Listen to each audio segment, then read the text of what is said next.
اسلام آباد میں فوج تعیناتی پر پروپیگنڈے کے خلاف اظہار تشویش، حکومت بے لگام غیر اخلاقی آزادی اظہار رائے کی آڑ میں زہر اگلنے، جھوٹ اور معاشرتی تقسیم کا بیج بونے کے خاتمے کے لیے سخت قوانین بنا کر عمل درآمد کرائے۔ Army chief general Syed Asim Munir کی زیر صدارت 2 روزہ 84ویں فارمیشن کمانڈرز کانفرنس، شرکا نے واضح کیا کہ ذاتی مفادات کے حصول کے لیے معصوم شہریوں کو ایک دوسرے کے خلاف کھڑا کرنے اور تشدد کو ہتھیار کے طور پر استعمال کرنے کی کسی بھی کوشش کو ہرگز برداشت نہیں کیا جائے گا۔ فتنۃ الخوارج کا پاکستان کے خلاف افغانستان کی سرزمین کے بے دریغ استعمال پر بھی تشویش کا اظہار۔ آرمی چیف کی زیر صدارت فارمیشن کمانڈرز کانفرنس میں شہداء کے سال ثواب کے لیے فاتحہ خوانی، پاک فوج کے جوانوں اور اسلام آباد میں حالیہ پرتشدد مظاہروں میں جام شہادت نوش کرنے والے سیکیورٹی اہلکاروں کو زبردست خراج عقیدت۔ کانفرنس میں corps commanders, principal staff officers اور پاک فوج کے تمام فارمیشن کمانڈرز کی شرکت، شرکا کا دشمن قوتوں کی ایما پر کام کرنے والے دہشت گردوں، سہولت کاروں اور ان کی حوصلہ افزائی کرنے والوں کو بے اثر کرنے کا عزم۔ مقبوضہ جموں کشمیر میں جاری انسانی حقوق کی خلاف ورزیوں کی مذمت، کانفرنس کے شرکا نے فلسطینی عوام کے ساتھ اظہار یکجہتی کیا۔ 9 مئی جی ایچ کیو حملہ کیس میں بانی پی ٹی آئی پر فرد جرم عائد انسداد دہشت گردی عدالت نے سابق وفاقی وزیر شیخ رشید، سابق وزیر زرتاج گل، راجہ بشارت سمیت دیگر ملزمان پر فرد جرم عائد کر دی۔ قومی اسمبلی میں اپوزیشن لیڈر عمر ایوب، سابق وزیر قانون راجہ بشارت اور احمد چٹھا کو اٹک پولیس نے گرفتار کر لیا۔ سوشل میڈیا پر حکومت اور ریاستی اداروں کے حوالے سے پروپیگنڈا کرنے والوں کے خلاف سخت ایکشن۔ حکومت نے سوشل میڈیا پر جعلی پروپیگنڈا پھیلانے والوں کے گرد گھیرا مزید تنگ کر دیا۔ سوشل میڈیا پر ہتک آمیز اور اشتعال انگیز بیانات، 12 ملزمان کے خلاف ایف آئی آر درج کر لی گئیں۔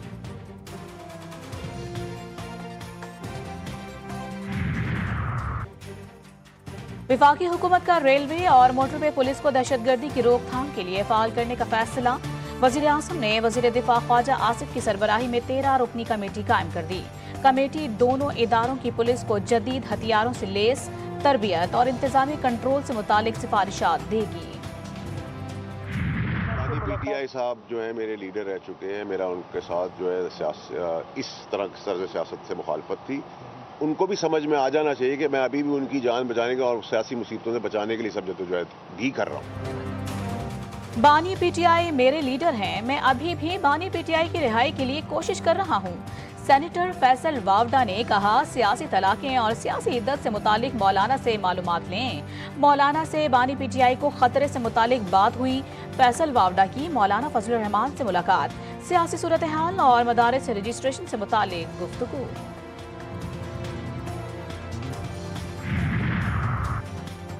نائب وزیر اعظم اسحاق ڈار کی چیئرمین پاکستان پیپلز پارٹی بلاول بھٹو زرداری سے ملاقات، معاملات کے حل کے لیے پی پی اور حکومتی کمیٹیوں کی ملاقاتوں پر اتفاق۔ ملاقات میں راجہ پرویز اشرف، گورنر خیبر پختونخوا فیصل کریم کنڈی اور وزیر اعلیٰ بلوچستان سرفراز بگٹی بھی موجود تھے۔ ہائی کورٹس کے اضافی ججوں کی نامزدگیوں سے پہلے جوڈیشل کمیشن کے قواعد و ضوابط ترتیب دیں۔ موجودہ نامزدگیوں کو اس وقت تک قبول نہیں کیا جا سکتا جب تک کہ کمیشن تعیناتی کا واضح معیار اور طریقہ کار نہ طے کرے۔ جسٹس منصور علی شاہ کا جوڈیشل کمیشن کو ایک اور خط لکھا، سابقہ قواعد موجودہ حالات میں کارآمد نہیں۔ یہ خط عدلیہ کی آزادی، قابلیت اور عوامی نمائندوں کو یقینی بنانے کی کوششوں کا حصہ ہے۔ گورنر خیبر پختونخوا فیصل کریم کنڈی کی سربراہی میں پشاور میں آل پارٹیز کانفرنس کا انعقاد، خیبر پختونخوا میں امن و امان کی صورتحال کا جائزہ۔ گورنر خیبر پختونخوا نے مختصر مشترکہ اعلامیہ پڑھ کر سنایا۔ گورنر نے کہا کہ پی ٹی آئی کی صوبائی حکومت اے پی سی میں شریک نہیں ہوئی، یہ آل پارٹیز کانفرنس صوبائی حکومت کو بلانی چاہیے تھی۔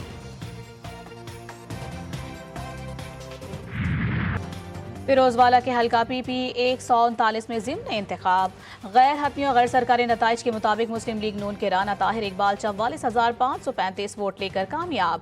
آزاد امیدوار اعجاز حسین بھٹی 20,000 سے زائد ووٹ لے کر دوسرے نمبر پر۔ لیگی کارکنوں کا جشن، وزیر اعظم کی نون لیگ کی کامیابی پر مبارکباد۔ کہا، ضمن انتخاب نے جلاؤ گھیراؤ کے بیانیے کو مسترد کر دیا، عوام سے کیے گئے وعدوں پر عمل درآمد کے لیے دن رات کوشاں ہیں۔ پاک بحریہ کے جہاز PNS معاون کا کینیا کا خیر سگالی دورہ۔ PNS معاون انسانی ہمدردی کے مشن کی تکمیل کے سلسلے میں افریقہ کے دورے پر۔ کمانڈر آفیسر کی کینیا کے اعلیٰ سول و عسکری حکام سے اہم ملاقاتیں، باہمی دلچسپی کے امور اور دو طرفہ بحری تعاون پر تبادلہ خیال کیا گیا۔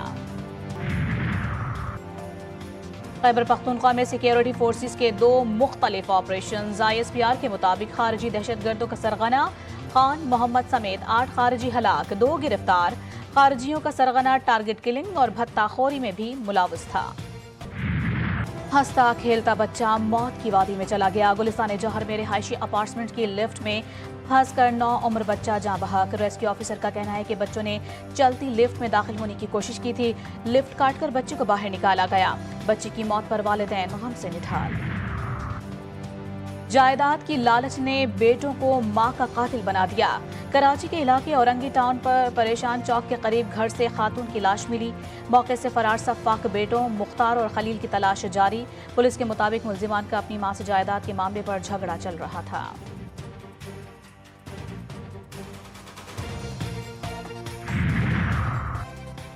ملتان کی ہاؤسنگ سوسائٹی میں شوہر آپے سے باہر ہو گیا۔ گھریلو ناچاکی پر بیوی اور بچوں پر گولیاں چلا دی۔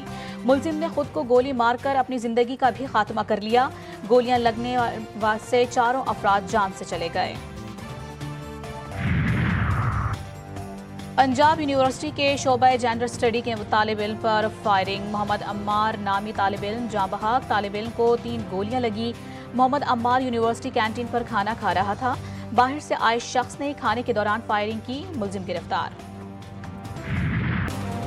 بھارت کا کھیل سے کھلواڑ، بھارتی کرکٹ بورڈ کی ہٹ دھرمی برقرار۔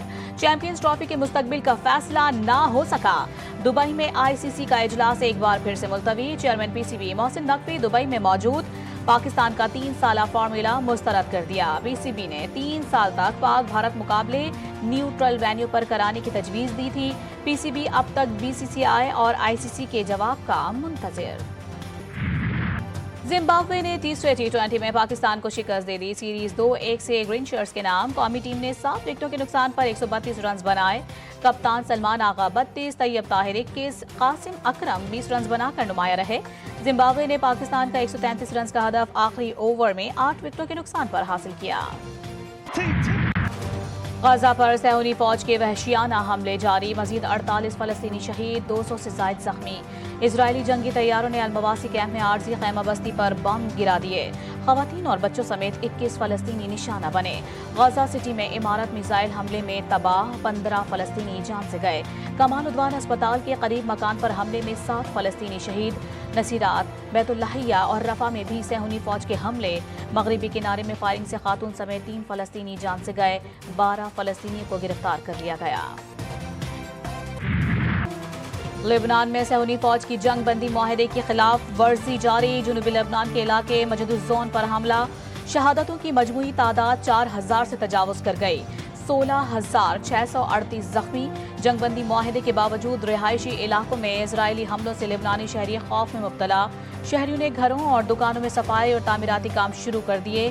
اپنے وطن کو دوبارہ آباد کرنے کا عزم۔ اسرائیل کا مقصد حزب اللہ کی مزاحمت کو ختم کرنا ہے، لیکن وہ ناکام رہا۔ ہم جیت گئے کیونکہ ہماری مزاحمت برقرار ہے اور جاری ہے۔ سربراہ حزب اللہ شیخ نعیم قاسم کہتے ہیں کہ اسرائیلی دشمن اپنا مقصد حاصل نہیں کر سکا۔ مشرق وسطی کے خلاف انتہائی خطرناک اسرائیلی منصوبے کا سامنا ہے۔ غزہ میں بے بسی پر امریکہ اور اسرائیل، شام میں جارحیت کو پروان چڑھایا جا رہا ہے۔ یرغمالیوں کو رہا کرانے کی فوجی آپریشن کی کوشش کی تو انہیں ہلاک کر دیا جائے گا۔ حماس کے عسکری ونگ القسام بریگیڈ نے اسرائیل کو خبردار کر دیا۔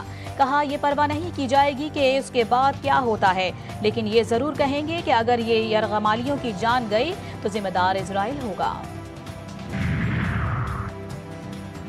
آزاد کشمیر کے عوام نے عوامی ایکشن کمیٹی کے احتجاج کی کال مسترد کر دی۔ پورا دن تمام اسلامی بازار کھلے رہے اور ٹریفک معمول کے مطابق رواں دواں۔ سرکاری اور پرائیویٹ اسکولز میں بھی معمول کے مطابق تدریس کا عمل جاری رہا۔